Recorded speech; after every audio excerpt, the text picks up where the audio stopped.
The Raspberry Pi ecosystem just got a massive upgrade. This is the brand new official 10-inch Raspberry Pi touch display.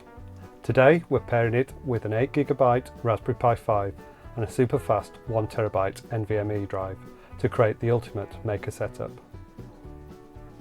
I bought this specifically to use as a touch-enabled control panel for my Pi SignalBox model railway application. I'll walk you through exactly how I put this together, the mounting challenges I ran into, and at the end of the video I'll share a few other project ideas this hardware combination is absolutely perfect for, so stick around. Before assembling the hardware, I decided to start with a fresh slate. This doesn't need an SD card, so instead I used the built-in network install feature. Connecting the Pi to a physical Ethernet port, I wiped the current image and installed the Raspberry Pi OS directly over the network. I also needed to update the EEPROM. If you need to do this, then you can find the exact details over on the official Raspberry Pi website. Next, I had to remove the Pi from its standard case. On my existing setup, the NVMe adapter board is mounted onto the Pi using female-to-female PCB standoffs, and the Pi is secured to the bottom of the case using further screws. We won't be able to use those standoffs, which I'll explain later.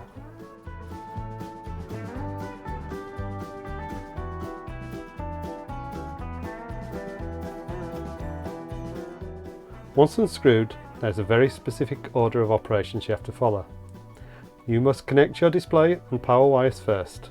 If you mount the board straight away, the display connector becomes inaccessible under the Pi.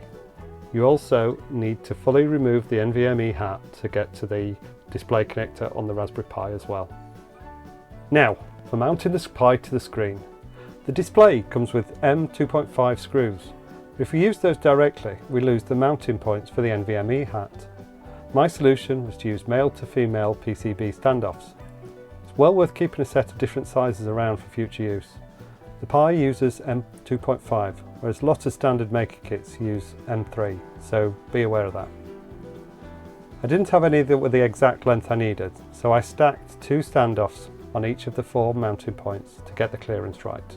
Because of that extra height, and to be able to connect the power connector, I needed to extend the GPIO pins.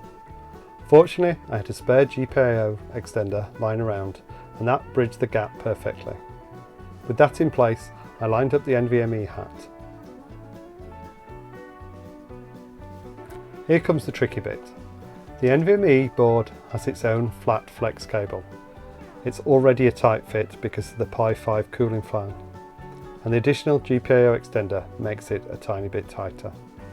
I found it easiest to connect the cable to the HAT first, then use a pair of pliers to gently guide it straight into the Pi.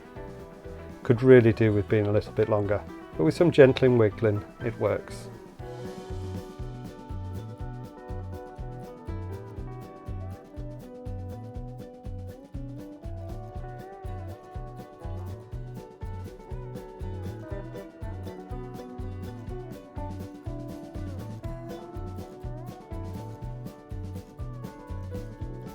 With the wires connected, it's time to boot up. Out of the box, the screen defaults to portrait mode. That's great for digital signage, but you can easily adjust it to landscape in the control center if that's what you need. From there, I installed my Pi SignalBox software. I haven't fully configured the layout yet, but the capacitive touchscreen should be a great fit when in use. So what's the verdict? It's a fantastic screen. It's a brilliant addition to the Pi 5. It's a shame it doesn't work with older models, but that's a technical limitation rather than a design choice. The higher resolution requires the 4-line connection that older Pis just don't have. One thing to note, with the Pi, the NVMe HAT and the extra height for the GPIO extender, this setup is really bulky. It's effectively 5 centimeters deep from the back of the screen. There aren't any commercial mounts yet, and it doesn't fit well directly on a bench. I temporarily used a cardboard box, but my plan is to design a laser-cut sloping box to house it, similar to the physical switch console I built previously. Having this much power and screen space opens up some fantastic possibilities beyond just the model railway.